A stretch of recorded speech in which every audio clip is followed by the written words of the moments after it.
सरस्वती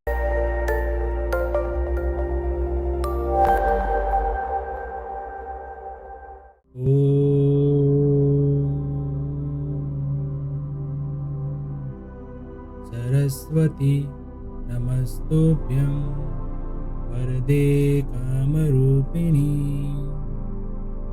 विद्यारंभं करिष्यामि सिद्धिर्भवतु मे सदा।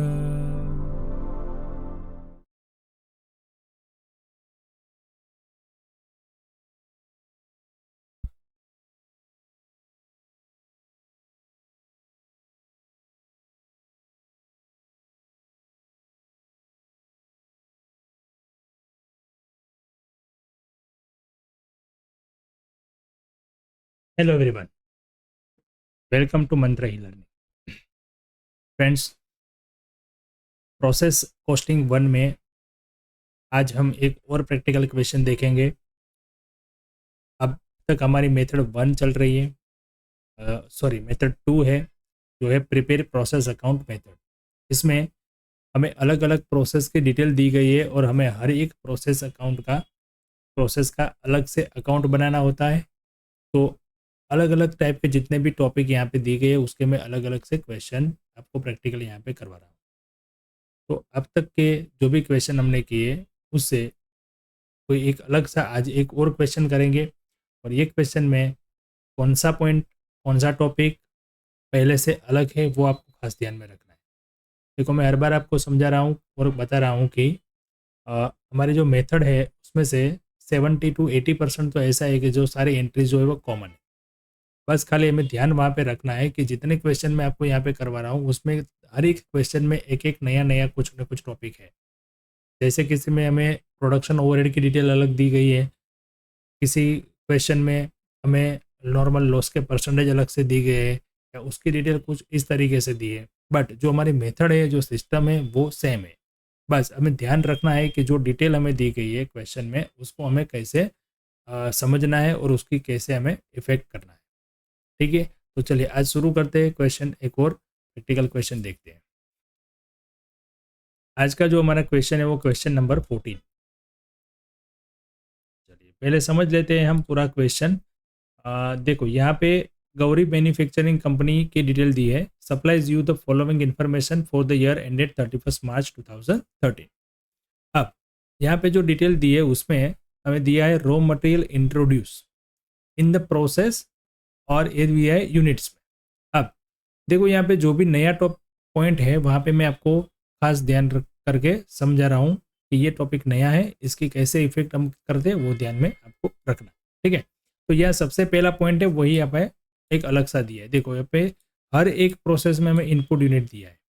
अभी तक के जितने भी क्वेश्चन किए हमने उसमें प्रोसेस 1 में हमें इनपुट यूनिट दिए थे, फिर प्रोसेस 1 का जो आउटपुट आता था वो प्रोसेस 2 का इनपुट हो जाता था। बट यहाँ पे हमें तीनों प्रोसेस में इनपुट यूनिट दिए हैं।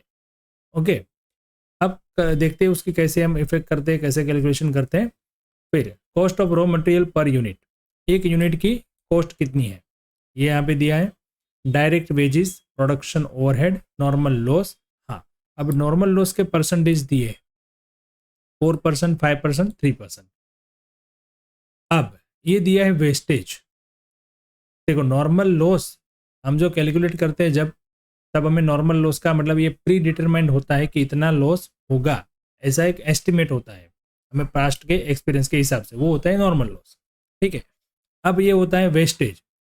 अब वेस्टेज क्या होता है, तो वेस्टेज भी एक प्री डिटरमाइंड ही होता है, बट वेस्टेज जो है उसकी स्क्रैप वैल्यू होती है, मतलब वो सेल किया जा सकता है, ऐसी उसकी स्क्रैप वैल्यू होती है। जैसे हमने आगे देखा था बाय प्रोडक्ट, तो ये एक टाइप के बाय प्रोडक्ट भी हो जाती है कि वो वेस्टेज जो निकलता है वो हमें किसी स्मॉल अमाउंट में उसको हम सेल कर सकते हैं। वेस्टेज निकलता है यहाँ पे, उसकी स्क्रैप वैल्यू भी है, उसके भी परसेंटेज दिए हैं। तो ये भी दूसरा टॉपिक यहाँ पे एक पॉइंट नया है कि हमें यहाँ पे वेस्टेज दिया है। फिर उसके स्क्रैप वैल्यू दी है 3 रुपीज़, 4 रुपीज़ एंड 5 रुपीज़। अब देखो यहाँ पे दिया आउटपुट।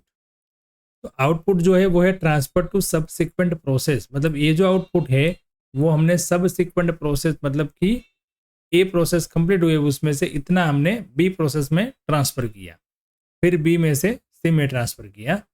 और दूसरी एक चीज़ यहाँ पे दिया है कि output sold at the end of the process, मतलब ये 30% जो है वो हमने प्रोसेस बी पर ट्रांसफ़र नहीं किया है, बट यहीं पे उसको सेल कर दिया। मतलब कि वो ये जो है इसी प्रोसेस का जो था आइटम, बस इसके बाद उसको आगे की प्रोसेस नहीं करने, तो हमने यहाँ पे उसको सेल कर दिया। वैसा है ए के अंदर, बी के अंदर और सी में 100% सेल कर दिया। मतलब सी के बाद हमें कोई आगे प्रोसेस करनी नहीं है। सी में से जो भी हमारा आउटपुट आया वो पूरा हो गया फिनिश गुड्स। ठीक है, तो ये भी एक टॉपिक नया है। फिर सेलिंग प्राइस दी है, क्यों? क्योंकि यहाँ पे हम जो है वो पूरे का पूरा जो मटेरियल है वो हम प्रोसेस बी में ट्रांसफ़र नहीं करते, उसमें से कुछ बी में ट्रांसफ़र करते और कुछ जो है वो सेल कर देते। तो उसकी सेल प्राइस यहाँ पे दी है 12, 16 एंड 17। अब हमें क्वेश्चन में क्या डिमांड किया है? तो क्वेश्चन में हमें यहाँ पे पूछा गया है, you are required to prepare the process A, B and C accounts. मतलब 3 प्रोसेस दिए तो 3 प्रोसेस के अकाउंट बनाने हैं। And a statement of profit earn at each process. फिर दिया है हमें प्रॉफिट कितना मिला हर एक प्रोसेस में, वो भी हमें स्टेटमेंट तैयार करना है। तो सेल्स प्राइस हमें यहाँ पे दी है, तो हम प्रॉफिट का भी यहाँ पे वैल्यू निकाल सकते हैं, उसके जो भी है वो स्टेटमेंट बना के। ठीक है, तो यहाँ पे क्वेश्चन आपको समझ में आ गया होगा। अब हम इसकी कैलकुलेशन, हमारी जो मेथड थी उस हिसाब से स्टार्ट करते हैं। सबसे पहले आएगा प्रोसेस ए का अकाउंट। हाँ, इससे पहले भी जो हमारा पहला स्टेप था वो स्टेप ये था कि आपको क्वेश्चन पढ़ के उसमें से देखना है कि हम एब नॉर्मल वेस्टेज और एब नॉर्मल गेन की कैलकुलेशन सबसे पहले करेंगे। बट उसके लिए कंडीशन थी कि हमें क्वेश्चन में 3 जो वर्ड्स थे वो दी गए होंगे। सबसे पहला था इंट्रोड्यूस यूनिट, उसके बाद था नॉर्मल वेस्टेज, उसके बाद था एक्चुअल आउटपुट। ठीक है, अब ये तीनों यहाँ पे हमें दी गए हैं, पहले वो देखो क्वेश्चन में, तो ही हम उसकी कैलकुलेशन करेंगे, उसके बाद अकाउंट स्टार्ट करेंगे। तो देखो यहाँ पे इनपुट यूनिट दिए है, यस। नॉर्मल वेस्टेज भी दिया है, यस। आउटपुट दिया है पर आउटपुट के यूनिट नहीं दिए है। आउटपुट जो है उसको में हमने परसेंटेज में हमें दिया है कि जितना भी आउटपुट आए उसमें से आपको इतना प्रोसेस बी में लेके जाना है और इतना आपको सेल कर देना है, पर कितने यूनिट वो यहाँ पे डिटेल दी नहीं है। इसलिए हम यहाँ पे एब नॉर्मल वेस्टेज और एब नॉर्मल गेन की कैलकुलेशन करेंगे नहीं, क्योंकि 3 में से एक जो अमाउंट है वो मिसिंग है, तो हम एब नॉर्मल गेन और एब नॉर्मल वेस्टेज जो है वो कैलकुलेट कर पाएंगे नहीं। ठीक है, तो कोई बात नहीं, उसके बिना हम सीधा प्रोसेस अकाउंट स्टार्ट करेंगे। तो प्रोसेस अकाउंट बनाते हैं, जो फॉर्मेट था हमारा particular unit amount, particular unit और अमाउंट। सबसे पहले एंट्री आएगी जो हमने इनपुट यूनिट यहाँ पे पेड ऐड किए है वो। तो प्रोसेस ए का था वो 12,000 था और 5 रुपीज़ उसकी एक यूनिट की कॉस्ट थी, 12,000 और 5 बराबर। प्रोसेस ए का अकाउंट बनाते हैं तो हम यहाँ पे प्रोसेस ए की डिटेल ही ध्यान में रखेंगे अभी। फिर आता है उसके बाद जो भी हमने खर्चे किए वो डिटेल दी है, सीधा सीधा हमें लिख देना है, उसमें कुछ दिमाग चलाना नहीं है। वेजेस दिया है 34,000, ओवरहेड 16,160। अब ये आ गया। अब इससे आगे हमें क्या डिटेल दी है, चलिए देखो। इनपुट यूनिट की एंट्री हो गई, वेजेस हो गया, प्रोडक्शन ओवरहेड हो गया। अब आता है नॉर्मल लॉस और वेस्टेज। अब ये नॉर्मल लॉस जो है वो 4% है और 4% में यहाँ पे कितना दिया है, इसका परसेंटेज दिया है unit entering into the process, और यहाँ पे भी दिया है कि percentage unit entering into the process. ये दोनों की हम एंट्री करेंगे, नॉर्मल लॉस और नॉर्मल वेस्टेज। और ये एंट्री कहाँ पे आती है फ्रेंड्स, क्रेडिट साइड। तो नॉर्मल वेस्टेज 12,000 इनपुट यूनिट थे, उसके 6% दिए तो 720 आ जाएगा, और उसकी प्राइस जो थी वो 3 रुपीज़ हमें दी गई है, तो मल्टीप्लाई कर देंगे 2160 टोटल अमाउंट आएगा। अब नॉर्मल लॉस की एंट्री करते हैं 480। हाँ, अब यहाँ पे देखो ये नॉर्मल वेस्टेज की हमने एंट्री की, उसमें वैल्यू ली है। अब यहाँ पे कुछ वैल्यू लिया नहीं है। ठीक है, तो ये किस तरीके से हुआ, चलिए समझते हैं उसको। देखो यहाँ पे वेस्टेज जो होता है, नॉर्मल वेस्टेज, वो प्री डिटरमाइंड होता है और उसकी वैल्यू होती है, उसी को हम वेस्टेज और नॉर्मल वेस्टेज बोलते हैं। लॉस जो होता है वो उतने यूनिट हमारे कम हो जाते हैं, उसकी कुछ वैल्यू मिलती नहीं है। जैसे फॉर एग्जाम्पल समझते हैं कि भाई कोई रिफाइनरी वाली प्रोसेस है, कोई केमिकल की प्रोसेस है, तो उसमें ऐसा हो जाता है कि वो भाई हम जब करेंगे तो उसमें जो कुछ ना कुछ जो है वो बाष्पीभवन हो जाता है, उसके वेट में उतना कम हो जाता है, तो उसकी वैल्यू कहाँ से मिलेगी? बट उसका वेट इतना कम हो जाता है, उसको बोलते हैं normal loss, not wastage. Wastage जो होता है उसकी स्क्रैप वैल्यू होती है, और लॉस जो होता है उसकी कुछ वैल्यू नहीं होती है। और जो लॉस होता है, या फिर वेट लॉस बोलते हैं उसको, या फिर नॉर्मल लॉस बोलते हैं, उसकी जो है ओनली उसके यूनिट उतने कम होते हैं, उसमें से कुछ हमें रेवेन्यू मिलता नहीं है, यानी कि कोई अमाउंट मिलती नहीं है, पर उसकी एंट्री हमें करनी है, क्योंकि उतना हमारा जो यूनिट है वो तो कम होएगा ही, तो वो एंट्री यहाँ पे हमें करनी है। तो ये हो गई नॉर्मल लॉस की एंट्री, उसमें खाली क्या लिखेंगे हम? यूनिट। ठीक है, ओके। अब नॉर्मल लॉस की एंट्री हो गई और नॉर्मल वेस्टेज की एंट्री भी हो गई। अब और कुछ इसमें बाकी नहीं है, तो हम यहाँ पे अकाउंट क्लोज करेंगे।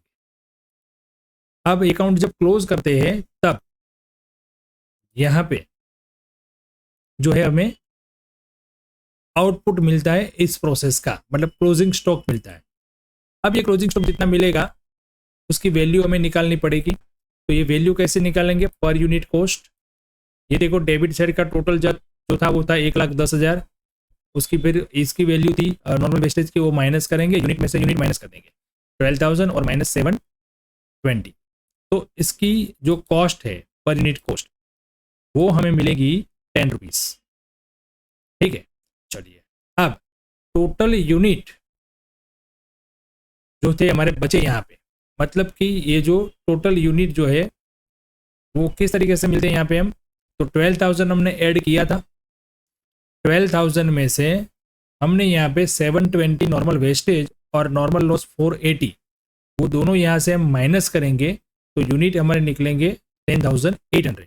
कुछ यहाँ पे 720 लिखा है वो गलत है, मतलब यहाँ पे टोटल आएगा 720 और 480 का, तो 1200 आएगा यहाँ पे। 1 मिनट में यहाँ पे करेक्शन कर लेता हूँ।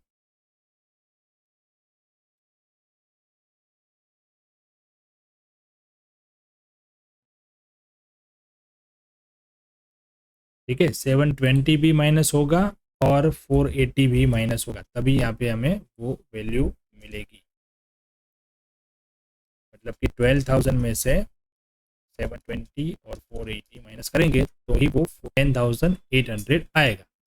बस ठीक है, उतना थोड़ा यहाँ पे टाइपिंग में मिसिंग हो गया था, कोई बात नहीं, चेंज कर दिया हमने, करेक्शन करवा लिया। चलिए ठीक है, तो ये 10,800 जो यूनिट हमारे अभी बचे उसकी पर यूनिट कॉस्ट आ गई है 10 रुपीज, जो हमने यहाँ पे कैलकुलेट की है। अब फिर से वापस हम क्वेश्चन में जाते हैं पहले, और क्वेश्चन में देखते हैं कि हमें इसका आउटपुट जो है उसकी इन्फॉर्मेशन कैसे थी। उसका आउटपुट जो है वो हमें ट्रांसफर करना था 70% प्रोसेस बी में और 30% कर देना था सेल। ठीक है, तो अब यहाँ पे इसकी कैलकुलेशन करेंगे हम ऐसे, जो ये 10,800 है उसका हम दो पार्ट में डिवाइड करेंगे। एक पार्ट आ जाएगा 70% और दूसरा आएगा 30%। जो 70% है वो आएगा 7560, 30% आ जाएगा 3240। ये प्रोसेस बी में जाएगा और ये होगा सेल, तो उसकी हम एंट्री इस तरीके से करेंगे। तो बी में जाएगा, उसकी एंट्री करेंगे हम transfer to process B account. ठीक है इसका, और जो सेल होगा उसको हम स्टॉक अकाउंट में ट्रांसफर करेंगे, सेल्स अकाउंट में नहीं, यहां से हम प्रोसेस ए के स्टॉक अकाउंट में ट्रांसफर करेंगे। तो एक नया अकाउंट यहाँ पे हमें बनाना पड़ेगा, जब हमें कोई ऐसी डिटेल दी होगी तब। Transfer to process A stock account, इसको हम ए के स्टॉक अकाउंट में ट्रांसफर कर देंगे।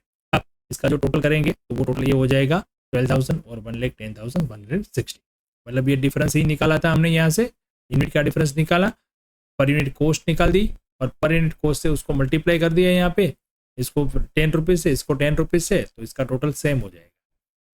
ठीक है, चलिए अब इसका स्टॉक अकाउंट बना के इसका प्रॉफिट हम फाइंड करते हैं। तो प्रॉफिट किस तरीके से मिलता है वो देखते हैं। अब बनेगा प्रोसेस ए का स्टॉक अकाउंट। चलिए, ओपनिंग स्टॉक कुछ डिटेल हमें दी नहीं है, dash to transfer from process A से हम लेके आए 3240। अब उसको सेल्स कर दिया हमने, उसकी सेल्स वैल्यू भी हमें दी क्वेश्चन में, कितना दिया था वहां पे देखो 12 रुपीज, ये सेल्स वैल्यू। तो 12 रुपीज़ यहाँ पे मल्टीप्लाई कर लेते हैं, ये हो गई सेल्स वैल्यू। अब इसका टोटल क्लोजिंग स्टॉक देखते हैं, क्लोजिंग स्टॉक कुछ नहीं दिया, ओपनिंग क्लोजिंग नहीं दिया हमें यहाँ पे, तो कोई बात नहीं, जीरो रख देंगे उसको, जितना प्रोसेस ऐसा है उतना हमने सेल कर दिया। अब ये हो गया हमारा प्रॉफिट। तो ये प्रॉफिट का स्टेटमेंट हो गया, मतलब हमें जब भी यहाँ पे कोई डिटेल ऐसी दी है कि भाई हमने कुछ जो यूनिट है वो ट्रांसफर किया नेक्स्ट प्रोसेस में और कुछ यूनिट हमने यहीं पे सेल कर दिए, तो हमें क्या बनाना पड़ेगा, उस प्रोसेस का स्टॉक अकाउंट। और स्टॉक अकाउंट का फॉर्मेट सिंपल सा है, उसमें डेबिट साइड पहले आएगा ओपनिंग स्टॉक, फिर ट्रांसफर फ्रॉम प्रोसेस, सामने मतलब क्रेडिट साइड आएगा सेल, और क्लोजिंग स्टॉक जो बचा है वो। ओपनिंग और क्लोजिंग स्टॉक अगर है तो आपको डिटेल क्वेश्चन में दी होगी, अगर नहीं है तो नहीं दी होगी, नहीं दी है तो आपको लिखना नहीं है, ओनली ट्रांसफर फ्रॉम प्रोसेस और सेल जो डिफरेंस आएगा वो हो जाएगा प्रॉफिट। चलिए इसी तरीके से हम प्रोसेस बी का अकाउंट बनाएंगे और बी का स्टॉक अकाउंट बनाएंगे। चलिए सबसे पहले तो जो प्रोसेस ए से हम ट्रांसफर से लेके आए वो लिख देंगे। अब यहाँ पे जो मटेरियल हमने इंट्रोड्यूस किया है वो, यानी कि ये 2440 यूनिट हमने ऐड किए और फिर उसकी 5 रुपीज़ वैल्यू थी तो मल्टीप्लाई करेंगे, फिर वेजेस का एक्सपेंस, फिर ओवरहेड का एक्सपेंस, फिर नॉर्मल लॉस और वेस्टेज, और वेस्टेज की प्राइस हमें दी है 4। चलो इतने तक हम पहले एंट्री कर लेते हैं, वो सिंपल सी एंट्री है, सब में एक जैसे ही है। तो यहाँ पे इन मटेरियल में यहाँ पे यूनिट भी लिखेंगे, क्योंकि इस प्रोसेस में जो है वो हर एक प्रोसेस में हमने एक्स्ट्रा यूनिट भी ऐड की है। ओनली प्रोसेस आगे की प्रोसेस जो ट्रांसफर हुआ वही नहीं है, हमने यहाँ पे नया इनपुट भी किया है, तो वो भी यहाँ पे यूनिट में लिखेंगे, बराबर है। ये सॉरी यहाँ पे 12,000 लिख के आ गया है, अभी कितना आएगा यहाँ पे 2440, ठीक है 2440 यहाँ पे आ जाएगा। और इसकी जो प्राइस थी वो प्राइस भी मैंने सही लिखी है कि नहीं एक बार चेक कर लेते हैं। यस, वो प्राइस तो हम सब में 5 थी, तो 5 आ गई। वेजेस आ गया 24,000, ओवरहेड आ गया 16,200। अब आएगा नॉर्मल वेस्टेज। नॉर्मल वेस्टेज जो है वो ध्यान में रखना है कि उसके जो परसेंटेज दिए थे, अब वो परसेंटेज मतलब ये हमारा टोटल इनपुट हो गया प्रोसेस बी का, प्रोसेस ए में से जो आया था वो, और हमने यहाँ पे जो ऐड किया वो दोनों का टोटल करके का हमें परसेंटेज निकालना है। मतलब कि 10,000 जो था उसका 5% निकालेंगे और उसकी वैल्यू भी दी थी 4 रुपीज़, तो 500 यूनिट इंटू 4 रुपीज़ मतलब 2,000 उसकी वैल्यू हो जाएगी। नॉर्मल लॉस जो दिया है उसका भी हम 10,000 का परसेंटेज निकालेंगे और उसकी वैल्यू कुछ होगी नहीं। सेम तरीके से अब हम यहाँ पे टोटल कर लेंगे, पहले 10,000 यूनिट इंट्रोड्यूस और एक्सपेंस हमारा हो गया 1,28,000, पर ट्रांसफर करेंगे सी पे, पहले हम उसकी कॉस्ट गिन लेते हैं, तो 1,28,000 इसकी कॉस्ट हो गई और 2,000 ये हो गया। अब यूनिट उसमें से माइनस कर लेंगे, 10,000 इनपुट थे, 500 नॉर्मल लॉस के और 500 नॉर्मल वेस्टेज के, तो यहाँ पे हमारी कॉस्ट बन जाएगी पर यूनिट 14 रुपीज़। अब यूनिट कितने बचे हैं, तो यूनिट जो थे वो 10,000 से ये 500 माइनस करेंगे तो टोटल यूनिट हो जाएंगे 9,000। अब इसका बाइफर्केशन किस तरीके से दिया है वो देखते चलिए। 60% ट्रांसफर करेंगे प्रोसेस बी में और 40% यहीं पे हम सेल कर लेंगे, ठीक है। उसका हम सीधे से डिवाइड कर देते हैं 60-40 में। 60% प्रोसेस सी में जाएगा, मतलब 5,400 और 3,600 हो जाएगा सेल। तो देखो यहाँ पे 5,400 लिख दिया पहले से मैंने, उसको 14 रुपीज़ से मल्टीप्लाई करेंगे और इसकी वैल्यू मिल जाएगी। और transfer to B stock account, मतलब ये बी प्रोसेस है तो इसका बी का स्टॉक अकाउंट अलग से बनेगा, उसमें हम ट्रांसफर कर देंगे ये। चलिए अब इसका प्रॉफिट फाइंड करने के लिए इसका भी स्टॉक अकाउंट बनाना पड़ेगा। स्टॉक अकाउंट सिंपल सा है, ओपनिंग स्टॉक कुछ नहीं है, बी से ट्रांसफर करके आए 3,600, उसकी वैल्यू 50,403। अब उसकी सेल्स वैल्यू से मल्टीप्लाई करके सामने सेल वैल्यू लिख देंगे, जो आ जाएगा वो बन जाएगा उसका प्रॉफिट। सिंपल सा ये स्टॉक अकाउंट है। चलो अब आते हैं प्रोसेस सी पे। प्रोसेस सी अकाउंट बना लेते हैं। चलो सबसे पहले उसकी एक बार हम अमाउंट चेक कर लेते हैं। देखो यहाँ पे 2,600 एक्स्ट्रा यूनिट ऐड किया है, 15,000 वेजेस है और 9,600 जो है वो है प्रोडक्शन ओवरहेड, 3% नॉर्मल लॉस है, 4% वेस्टेज है, 5 रुपीज़ वेस्टेज की वैल्यू है और 100% पूरे का पूरा हमने यहाँ पे सेल कर दिया है और सेल्स वैल्यू उसकी है 17। अब पहले आएगा ट्रांसफर बी से, फिर आएगा मटेरियल जो ऐड किया वो, वेजेस, ओवरहेड, नॉर्मल वेस्टेज, कितना आएगा ये टोटल यूनिट कर लेंगे, मतलब कि 8,000 हो गया टोटल इसका, उसका 4% करेंगे 320 और इसकी वैल्यू थी 5 तो आ गया 1,600। नॉर्मल लॉस है 8,000 यूनिट, 3% यानी 240, उसकी कोई वैल्यू मिलेगी नहीं। टोटल कर लेंगे पहले एक्सपेंसेस का यहाँ पे, तो 1,13,200 8,000 1,13,200। अब पहले उसके पर यूनिट कॉस्ट निकालते हैं, तो 1,13,000 माइनस 1,600 ये वैल्यू माइनस कर लेंगे। अब यूनिट में से यूनिट माइनस कर लेंगे, 8,000 में से 320 और 240 दोनों माइनस कर देंगे। तो यहाँ पे देखो यहाँ पे भी एक गड़बड़ हो गई है, ये 320 और 240 माइनस करेंगे हम तो 7,440 आएगा। यहाँ पे भी एक टाइपिंग की मिस्टेक रह गई है, चलिए मैं यहाँ पे लिख लेता हूँ। यहाँ पे 240 भी हम माइनस करेंगे तो यूनिट आएंगे हमारे 7,440। ठीक है, देखो मैं यहाँ पे आपको कैलकुलेटर में भी करके दिखा देता हूँ। ठीक है, देखो ये 8,000 यूनिट थे हमारे, उसमें से हमने 320 माइनस किए और 240 माइनस किए तो 7,440 आ गया। अब 1,13,200 माइनस 1,600 डिवाइडेड बाय 7,440 तो इसकी कॉस्ट आ गई 15। कुछ इस तरीके से उसकी कॉस्ट आएगी। ठीक है, चलो तो ये आ गया 7,440 और इसकी कॉस्ट 1,11,600। अब ये देखो यहाँ पे कहाँ पे ट्रांसफर किया है, पूरे का पूरा प्रोसेस सीखे स्टॉक अकाउंट में। हम डायरेक्ट प्रोसेस अकाउंट में से सेल नहीं कर सकते। सेल करना है तो उसको पहले स्टॉक अकाउंट में ले जाओ, स्टॉक अकाउंट में सेल की एंट्री होगी। डायरेक्ट कभी भी प्रोसेस अकाउंट में सेल्स की एंट्री होगी नहीं। प्रोसेस अकाउंट के सिस्टम जो है वो हर एक प्रोसेस अकाउंट में इसलिए बनाना है कि हमें उसकी कॉस्ट पता चले कि भाई कौन से स्टेज पे उसकी कितनी कॉस्ट हुई। यहाँ पे कुछ प्रॉफिट का यहाँ पे हमें कुछ ध्यान रखना नहीं है, प्रॉफिट हमें काउंट भी नहीं करना है, कैलकुलेट भी नहीं करना है। प्रॉफिट तो कब होगा, जब सेल्स होगा तब। तो यहाँ से जो भी इनपुट मटेरियल है उसका जो फिनिश प्रोडक्ट होता है वो या तो अगली प्रोसेस में ट्रांसफर होगा या फिर वो स्टॉक अकाउंट में ट्रांसफर होगा। यहाँ पे कभी सेल की एंट्री आएगी नहीं, ये बात ध्यान में रखना है। ठीक है, चलिए अब सिंपल सा उसका स्टॉक अकाउंट बना लेंगे जो हमने प्रोसेस ए बी में बनाया सेम।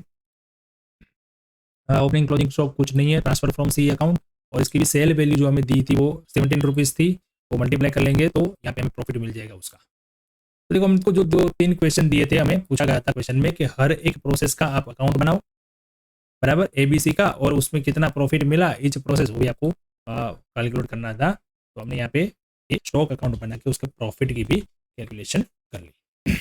ठीक है, तो यहाँ पे इसके जैसे क्वेश्चन और भी है बुक में, तो आपको ढूंढना है और उसको प्रैक्टिस करना है।